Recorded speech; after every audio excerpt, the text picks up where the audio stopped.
Dati akong kaanib ng INC. Saturday, Sunday, alam po natin yan na may pagsamba.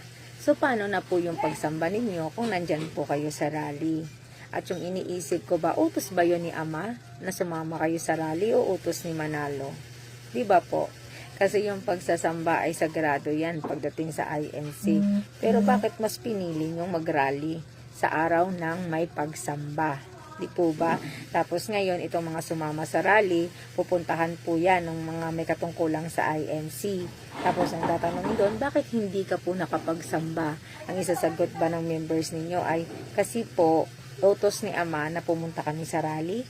Ganun po ba yun? Di ba? Pwede naman sana kayong mag-rally na hindi sa araw ng pagsamba. Pero, bakit? Sa araw pa ng pagsamba. Nakakapagtaka, diba? Bilang member, dating member ng INC, alam ko po yun kung gaano kasagrado sa inyo ang pagsamba. Pero dahil sa rally, okay lang. Kahit hindi nakapagsamba. Isip-isip na rin kayo.